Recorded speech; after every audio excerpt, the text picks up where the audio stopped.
Hi, this is Pat, storyteller from In Through a Colored Lens Storyteller. This would be probably the third or fourth time I'm doing this because I've made some silly mistakes and maybe I should save the outtakes for another time. Anyway, I meant to post a fiction tale today, but it's been another busy week.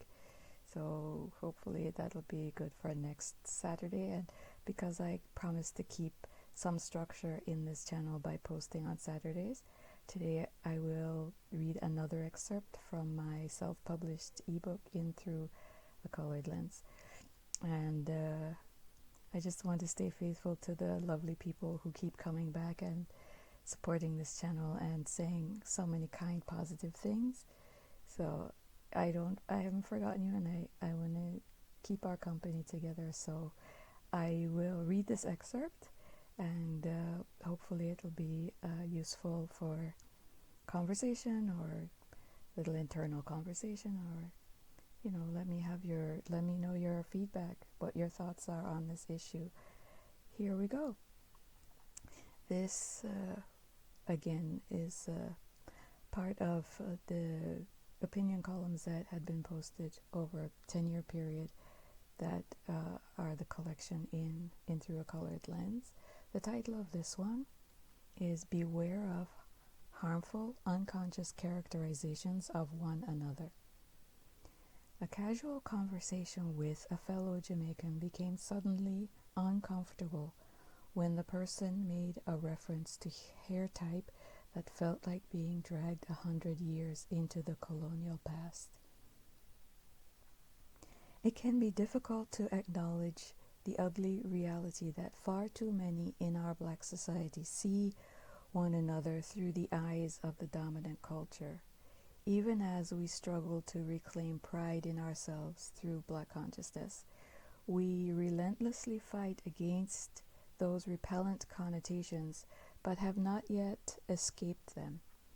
We fight to hold on to our true selves while we are swayed by unconscious beliefs that people of African descent are not as deserving as other types of people.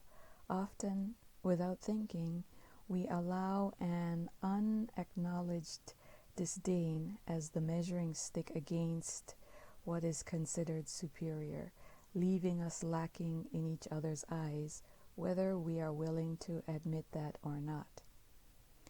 What we must do for the sake of repairing our psyche is to continue in a rigorous effort to break away from the harmful messages about ourselves as a people that we have absorbed and that reside in our unconscious. We have internalized atrocious interpretations projected onto us by the dominant culture, even as such images jostle with the ones we know to be true about ourselves. There is no pretense here of fully grasping the depths of the imprint carried in the myth of racial inferiority as it affects peoples of the African diaspora. But this is to remind those of us who care that we must be alert within ourselves to that corrosive influence, even though it can be deeply camouflaged. There are expressions of this deformation in many overt and subtle ways, so it is a mammoth task to push from our thinking negative messages that have been foisted on us over generations. To pretend that we are not influenced by it is to continue to live in denial that harms all of us. This trauma plays itself out in myriad ways in our daily lives.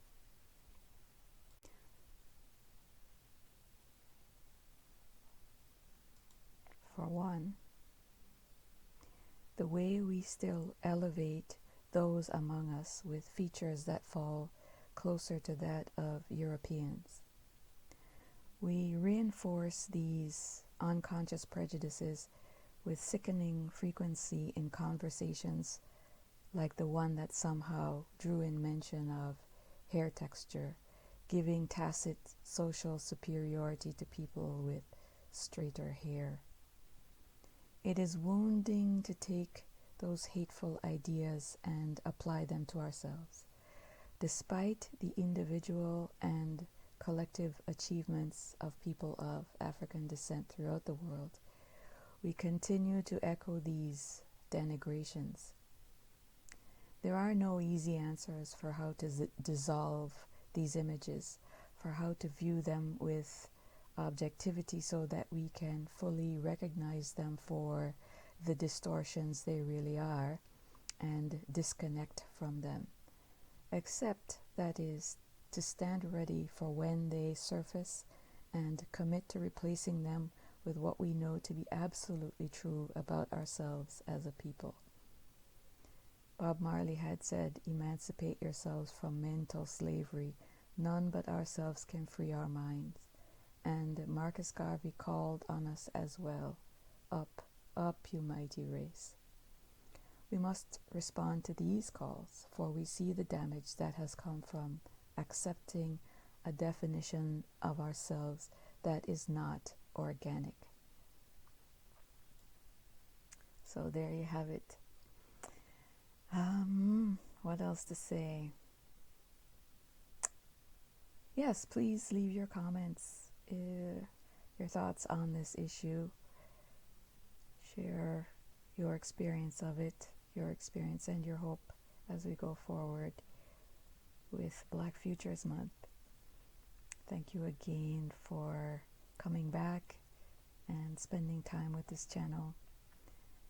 And I look forward to sharing the next fiction with you. I will make time to do the art and everything, and I will make every effort to see that it's here, all fresh and new for you on the coming Saturday. What else? That's it for now. Thank you so much. Thank you so much.